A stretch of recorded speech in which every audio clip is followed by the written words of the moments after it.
प्रधानमंत्री जमुई आ रहे हैं तो सबसे पहले हम उम्मीद करते हैं कि वो परिवारवाद पे कुछ बोल के दिखाएं।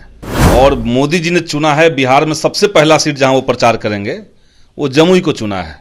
जमुई की जनता ठगी हुई महसूस कर रही है। एक ऐसा आदमी जो टिकट खरीद करके परिवार के चलते केवल आए हुए हैं, चिराग पासवान, उनके जो जीजा हैं उनको टिकट मिला हुआ। दूसरा है नरेंद्र मोदी की सच्चाई जनता में इतनी उजागर हो चुकी है, सब लोग जान चुके हैं कि ये लोग चंदा चोर हैं। नरेंद्र मोदी जितनी दफा बिहार में आएंगे, बिहार में इंडिया गठबंधन को और फायदा होगा, महागठबंधन को और फायदा होगा। सरकार जा रही है, भाजपा को अब कोई बर्दाश्त नहीं कर रहा है, एनडीए को कोई चाह नहीं रहा है। लुटेरी पार्टी है, सब लोग समझ गए हैं, बड़का झूठा पार्टी है, सब लोग समझ गए हैं। प्रधानमंत्री नरेंद्र मोदी का आज जमुई में रैली होना है। ऐसे में हमारे साथ बात करने के लिए माले विधायक संदीप सौरभ जुड़ेंगे, बात करेंगे। संदीप सौरभ जी, कैसे देख रहे हैं, प्रधानमंत्री आज जमुई आ रहे हैं? प्रधानमंत्री जमुई आ रहे हैं तो सबसे पहले हम उम्मीद करते हैं कि वो परिवारवाद पे कुछ बोल के दिखाएं।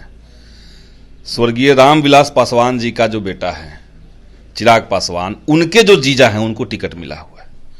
और मोदी जी ने चुना है बिहार में सबसे पहला सीट जहां वो प्रचार करेंगे वो जमुई को चुना है। जमुई की जनता ठगी हुई महसूस कर रही है। एक ऐसा आदमी जो टिकट खरीद करके परिवार के चलते केवल आए हुए हैं तो उनको टिकट दे दिया गया है। तो नरेंद्र मोदी वहां पर जाकर के परिवारवाद पे बोल के दिखाएं कैंडिडेट के सामने, वो बोलें इस बात को। एक तो हम बात ये कहेंगे। दूसरा है नरेंद्र मोदी की सच्चाई जनता में इतनी उजागर हो चुकी है, सब लोग जान चुके हैं कि ये लोग चंदा चोर हैं।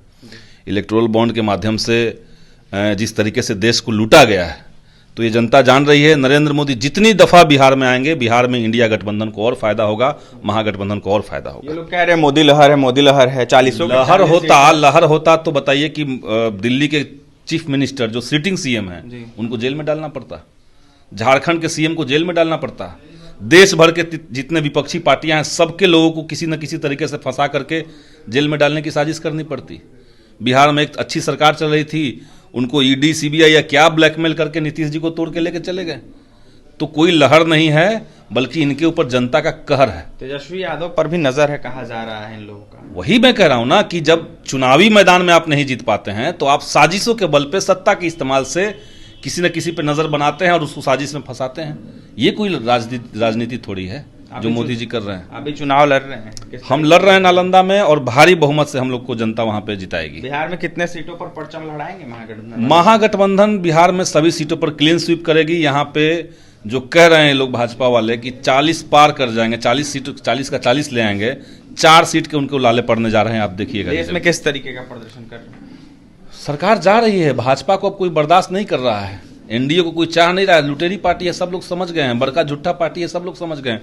अभी लोग नहीं बचेंगे। मोदी हटाओ देश बचाओ का नारा गूंजेगा? एकदम गूंजेगा। देश बचना ही चाहिए, मोदी को हटना ही चाहिए। देखिए, देश बचना ही चाहिए, मोदी को हटना ही चाहिए। माले विधायक संदीप सौरभ थे। 24 चुनाव को लेकर क्या कुछ कहते हैं आपने सुना है। तैयारी लगातार जारी है। ऐसे में नरेंद्र मोदी आए या जाएं, कुछ नहीं इससे होने वाला है। तो फिलहाल 24 चुनाव को लेकर जो है कहीं ना कहीं तैयारी है, और ऐसे में लगातार जो प्रचार प्रसार है वो किया जा रहा है। पालीगंज विधायक जो संदीप सौरभ है वो जमकर नरेंद्र मोदी के आगमन को लेकर निशाना साध रहे थे। यह साफ कहते हुए नजर आ रहे थे कि जितने बार वो बिहार पहुंचेंगे उतने बार महागठबंधन को फायदा होगा। तो देखने वाली बात यह होगी 24 चुनाव में किस तरीके से महागठबंधन बिहार और देश में प्रदर्शन करती है। और भी तमाम खबरों के लिए बने रहे हमारे साथ। इस वीडियो में इतना ही। इस वीडियो को ज्यादा से ज्यादा शेयर करें, हमारे चैनल को सब्सक्राइब करें, पेज को लाइक करें। बहुत बहुत धन्यवाद।